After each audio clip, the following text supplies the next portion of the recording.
So a brand new video documentary, it is wrecking AH, which includes how she went after her female ex as well as JD. And it has interviews that talk about fights, talk about deception, talk about how a lot of the stuff that she brought up is quote-unquote proof with JD. Yeah, that paralleled things with eyewitnesses. Now, you and we're going to watch this together. And remember, Netflix could have chose to show you this at any time, but instead, they chose to put the jury on trial. Why? Well, I'll leave that up to you. Man, fun times, huh? Fun times indeed.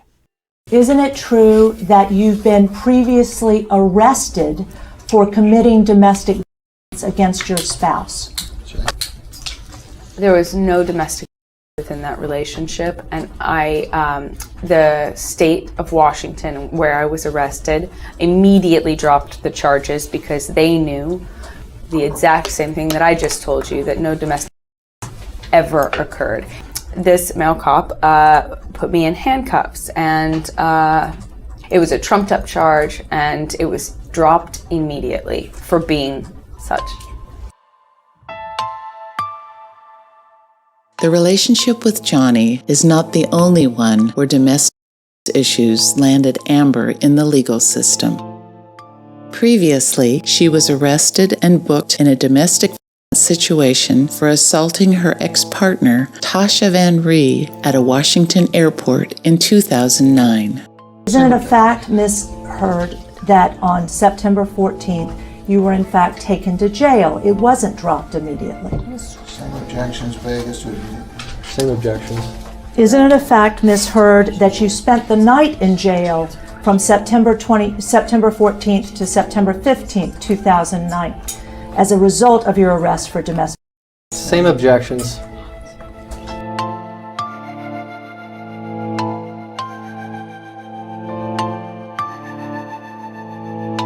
The source of Amber and Tasha's fights seems to be exactly what Amber is accusing Johnny of: using drugs. The first time I had been to a strip club was with Amber. She's like, "Oh, my favorite stripper's working tonight." I was like, "What do you mean your favorite stripper?" She's like, "Oh, I come here a lot." And I was like, "Do you?" So we go in, they sit us right down in the middle, and then her favorite stripper comes out, and she's dancing on her.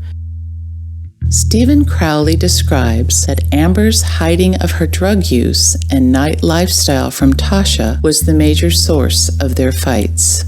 She said Tasha was sober and against drugs, to the point when Tasha came to visit on set, Amber told me and anybody else who hung out with her, "Hey, Tasha's coming. Do not mention anything about drugs, partying, alcohol. She cannot know. So if she's on set, don't tell the story that we're at the strip club," And I was like, "Okay, yeah, not a problem." Tasha found out about that Amber and the stripper had been hooking up, and maybe some other people. I get a text, I get a call, text or call, I don't remember. And Amber's like, "Hey, come over." And I'm like, "All right." So I go over, and the apartment is trashed. Looked like a robbery was through there. And I'm like, "Dude, what happened?" She goes, Tasha found out about the stripper. And I was like, "Okay, but what happened?" She goes, "We got into a huge fight." And describing some of the scenes that she's described with Johnny Depp, where glasses all over the floor, but there's no pictures. The apartment, I was like, oh my God, if I'm the owner, I'm going to be pissed. Amber tried to deny and make light of that situation with Tasha during the legal proceedings over the years. You committed domestic against Miss Van Ree during your relationship, didn't you? No, I did not. You assaulted her at a Seattle airport in 2009, didn't you? No, I did not. Miss Heard was aggressive towards her traveling companion. She seemed to be not very steady on her feet. Her eyes were blurry and watery, and I could smell alcohol. Miss Heard had grabbed her traveling companion and pulled something from her neck. At that point, I got up and went over to try to break up what appeared to be a fight, and I summoned a colleague to help me. I stepped in between them and separated them, stopping any further injuries or escalation.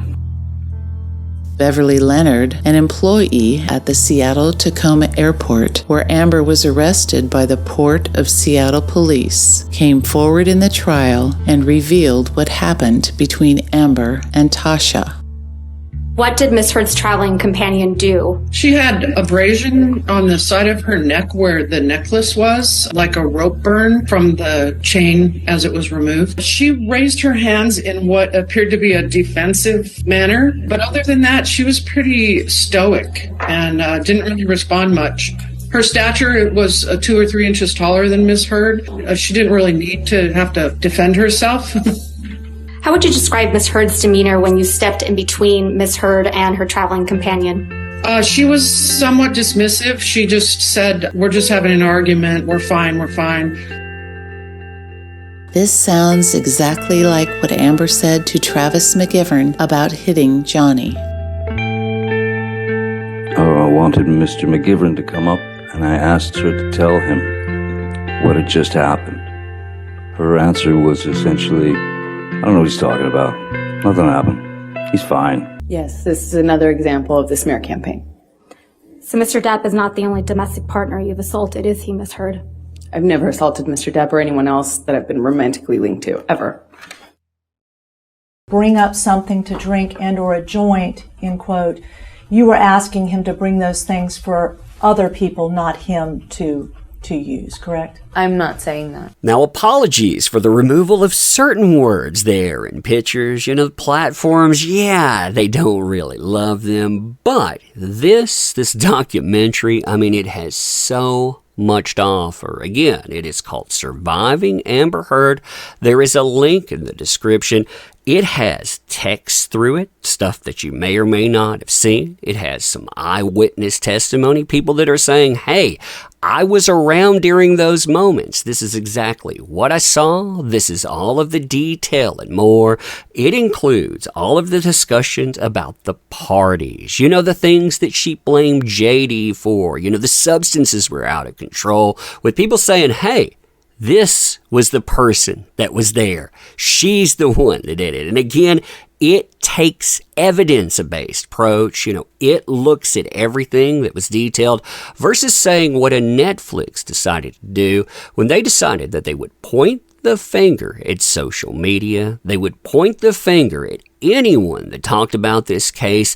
And a year plus after the fact, they would say, hey, all of these folks, yeah, they caused the jury to get it wrong, essentially putting the jury on trial. Remember, they're not the only ones that have done that either. Warner Brothers Discovery's done it. You have other mainstream media outlets like, say, CBS. They've done this stuff as well. And you really have to ask, over a year after a trial commenced, why are they still trying to do that? When you get to that answer, too, yeah, you'll understand why this is still an important topic. But anyway, let me know what you think about this. And as always, appreciate the heck out of you. You make this stuff work. Thank you. Can't say that enough. Want to help the channel out? Links are in the description. And again, thank you. Share it everywhere. End it here.